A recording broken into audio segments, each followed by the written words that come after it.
జూబ్లీహిల్స్ ఉప ఎన్నిక సమీపిస్తున్న కొద్దీ పార్టీలు ప్రచారంలో జోరు పెంచుతున్నాయి. అధికార పార్టీ తరపున నేరుగా సీఎం ప్రచారం చేస్తుండటంతో జనం నుంచి విశేష స్పందన లభిస్తుంది. సాయంత్రం 7 గంటల నుండి రాత్రి 9 గంటల వరకు సీఎం రేవంత్ రెడ్డి ప్రచారంలో పాల్గొంటారు.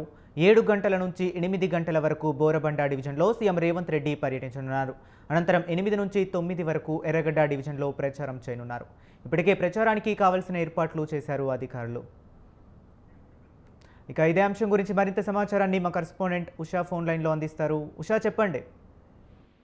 హరీష్, జూబ్లీహిల్స్ ఉప ఎన్నిక ప్రచారంలో ముఖ్యమంత్రి రేవంత్ రెడ్డి ఈ రోజు 2 చోట్ల పర్యటించనున్నారు. సాయంత్రం 7 నుంచి 9 గంటల వరకు దాదాపుగా ఈ ఏదైతే CM Revanth Reddy road map ఇప్పటికే ఫిక్స్ అయినట్టుగా అయితే తెలుస్తుంది. 7 నుంచి 8 గంటల వరకు బోరబండ డివిజన్ లో పర్యటించనున్నారు. అలాగే 8 నుంచి 9 గంటల వరకు ఎర్రగడ్డ డివిజన్ లో మొత్తం కూడా ఈ ప్రచారానికి సంబంధించి నవీన్ యాదవ్ కు మద్దతుగా చాలా వరకు కూడా రోడ్ షో నిర్వహించనున్నట్టుగా అయితే తెలుస్తుంది. జూబ్లీహిల్స్ అసెంబ్లీ నియోజకవర్గ ఉప ఎన్నిక ప్రచారంలో ముఖ్యమంత్రి దాదాపుగా కూడా వరుసగా ఏదైతే 30వ తారీఖు నుంచి చూసుకున్నట్టయితే వరుసగా రోడ్ షోలు, బహిరంగ సభల ద్వారా ఏదైతే నవీన్ యాదవ్ ని ఖచ్చితంగా గెలిపించాల్సిందిగా జూబ్లీహిల్స్ నియోజకవర్గంలో ఉన్నటువంటి ఒక్కొక్క డివిజన్ లోనూ పర్యటిస్తున్నటువంటి సిచ్యువేషన్స్ మనం చూస్తున్నాము. మొత్తం మీద సభ నిర్వహణకు సంబంధించి ఇప్పటికే అధికారులు మొత్తం కూడా ఏర్పాట్లన్నీ కూడా పూర్తి చేశారు. అన్ని డివిజన్లలో స్థానిక ప్రజలు అలాగే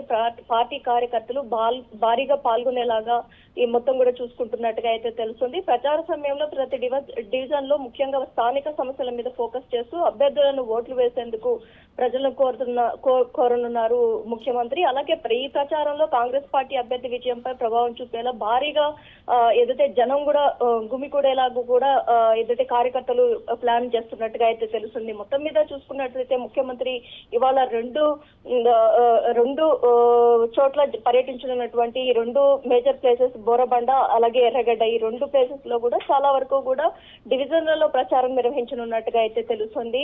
వరుసగా రెహమత్ నగర్, నిన్న చూసుకున్నట్టయితే రెహమత్ నగర్ దగ్గర నుంచి యూసఫ్ గూడ చౌరస్తా దగ్గర నుంచి రెహమత్ నగర్ వరకు చేసినటువంటి రోడ్ షో చాలా వరకు సక్సెస్ఫుల్ అయినట్టుగానే కాంగ్రెస్ శ్రేణులు భావిస్తున్నాయి. ఆ తరహాలోనే ఇవాళ బోరబండ దగ్గర నుంచి ఎర్రగడ్డ వరకు మొత్తం కూడా చాలా వరకు రోడ్ షో మొత్తం కూడా సక్సెస్ అయ్యేలాగా కూడా కార్యకర్తలు ప్లాన్ ఆఫ్ యాక్షన్ చేస్తున్నట్టుగా అయితే తెలుస్తుంది. వరుసగా ఇటు రేవంత్ రెడ్డి, అటు కేటీఆర్ అలాగే బీజేపీ అభ్యర్థికి సంబంధించి పలువురు చాలా వరకు కూడా హోరాహోరీగా ప్రచారాలను అయితే దూకుడు పెంచారు. ఇంకా మిగిలి ఉన్నటువంటి 8 రోజుల్లో ఖచ్చితంగా ప్రచారానికి సంబంధించి దూకుడు పెంచి అలాగే ప్రజల్లో కూడా కాంగ్రెస్ పార్టీ చేపడుతున్నటువంటి పథకాలకు సంబంధించి కావచ్చు, అలాగే కాంగ్రెస్ పార్టీ అభివృద్ధి పనులకి సంబంధించి కావచ్చు, మొత్తం మీద ఇంకా రెండేళ్లలో కాంగ్రెస్ పార్టీని కనుక గెలిపించినట్టయితే గత 10 ఏళ్లలో జరిగినటువంటి అభివృద్ధి మొత్తాన్ని కూడా చేసి చూపిస్తాం అన్న కోణంలోనే వారి దగ్గర ఉన్నటువంటి ఏదైతే ఫ్రీ బస్ సర్వీసెస్ దగ్గర నుంచి సన్నబియ్యము, రేషన్ కార్డు, ఇందిరమ్మ ఇళ్లు వీటన్నిటిని కూడా ప్రజల్లోకి స్ప్రెడ్ అయ్యేలాగా కూడా ఫోకస్ చేస్తున్నట్టుగా అయితే తెలుస్తుంది. సీఎం రేవంత్ రెడ్డి పర్యటన అయితే చాలా కీలకంగా మారనుందన్నట్టే తెలుస్తుంది. ఇవాళ సీఎం ఎవరిని ఎలా ఉద్దేశించి ప్రభావితం చేయబోతున్నారు, అలాగే ప్రజలకు ఎలాంటి భరోసా కల్పించబోతున్నారు, నవీన్ యాదవ్ కి మద్దతుగా ఎలాంటి స్పీచ్ ఇవ్వబోతున్నారు, అలాగే నిన్న జరిగినటువంటి రెహమత్ నగర్ ప్రచారంలో ఏదైతే ఎన్టీఆర్ స్టాచ్యూని నిలబెడతామో అన్న కోణంలో, ప్రతిష్ఠిస్తామో అన్న కోణంలో చెప్పినటువంటి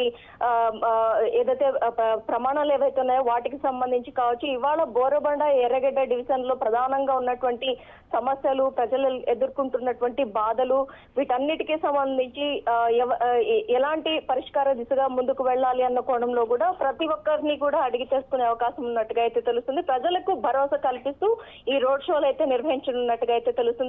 సీఎం రోడ్ షోకి సంబంధించి ఇప్పటికే పోలీసులు మొత్తం కూడా ట్రాఫిక్ ఆంక్షలు కూడా విధించినట్టుగా అయితే తెలుస్తుంది. Harish. Okay, right. Thank you Usha.